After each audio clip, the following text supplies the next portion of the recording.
Assalamualaikum warahmatullahi wabarakatuh. Waalaikumsalam.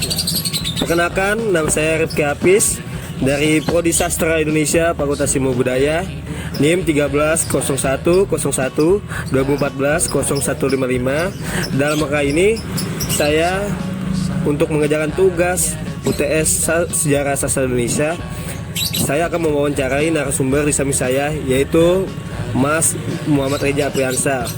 Beliau ini adalah seorang pegiat sastra daerah Rawamangun. Yuk langsung aja kita tanyakan. Yuk Mas Reja, apa kabar Mas Reja? Baik. Alhamdulillahirobbilalamin.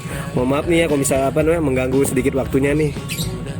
Saya ada beberapa pertanyaan nih mengenai untuk mengerjakan tugas UTS saya nih. Boleh kan? Boleh.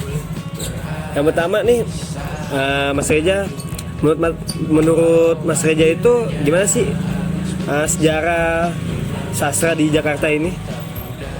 Untuk pastinya sih, kalau menurutku saya juga kurang tahu ya, mungkin karena stigmanya saja kenapa sastra ini di Jakarta selalu menjadi pusat gitu.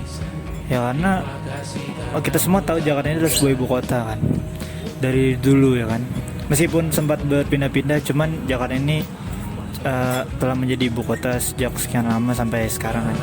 Nah, sastra ini kan sebuah karya tulis ya, yang dimana pengelutnya bukan hanya di Jakarta semua, ya bukan di Jakarta saja kan.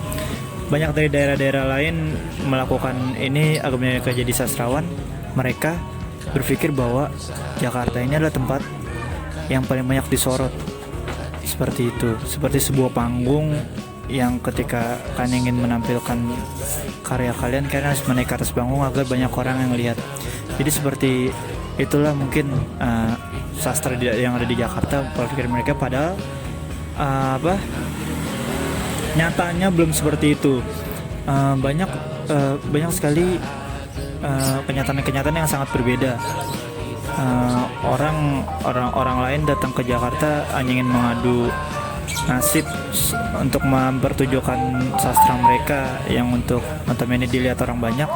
Ini semata-mata menurutku sudah menghilangkan apa sih arti sastra itu sebenarnya. Sastra itu sebenarnya merupakan karya tulis ya, khusus sastra Indonesia ini kan. Ya, jadi ketika kalian ingin menulis sastra, kalian juga harus siap untuk dikritik ya. Dan notabene pada kenyataannya pun berbeda. Ada juga yang sudah menulis semua karya banyak seperti ini, tapi dikritik pun juga tidak ingin. Seperti itu kira-kira. Oke. Saya paham. Selanjutnya ada pertanyaan nih. Bagaimana sih kiblat Mas nih selama mengelut di sastra? Kiblatnya kemana gitu, ideologi seperti apa ya kira-kira? Pandangan membuat karya Mas gitu. Ya, karya tokoh benar. Mungkin tokoh favorit saya itu Sapardi Djoko Darmono. Beliau menulis sebuah karya sederhana melalui kata-kata yang pun sederhana untuk dituangkan ke buku-bukunya, hingga yang kita dapat baca hingga sekarang ini. Kalimat-kalimat beliau itu sangat sederhana, namun menusuk hingga ke dalam gitu ketika kalian membacanya. Seperti itu. Oke, mantap juga. Selanjutnya nih ada pertanyaan nih. Bagaimana sih pendapat Mas tentang para milenial gitu terhadap sastra? Mungkin karena saya juga termasuk milenial juga ya. Pandangan saya, setiap zaman itu memang ada mempunyai ciri khas masing-masing ya. Mungkin kita melihat belakang dari tahun 2000-an ke bawah itu mungkin banyak sekali karya sastra sastrawan yang menulis puisi seperti maknanya perjuangan gitu.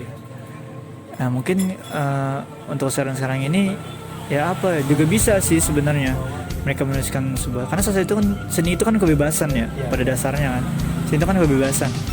Jadi pandangan saya terhadap ini, kalau kalian ingin mulai aja dulu gitu, keluarkan. Yang penting tuh saya punya tips ya. Yang penting ketika kalian menulis itu kalian harus jujur, keluarkan apa yang ada di pikiran kalian, itu kalian keluarin aja dulu gitu. Jangan mengada-ngada, karena ketika kalian mengada-ngada mungkin sebuah karya seni itu tetap mungkin tertulis, cuman namun kurang gitu feelnya kalau menurut pandangan saya, seperti itu. Oke. Jadi begitu ya. Ini ada pertanyaan terakhir nih Mas Reja.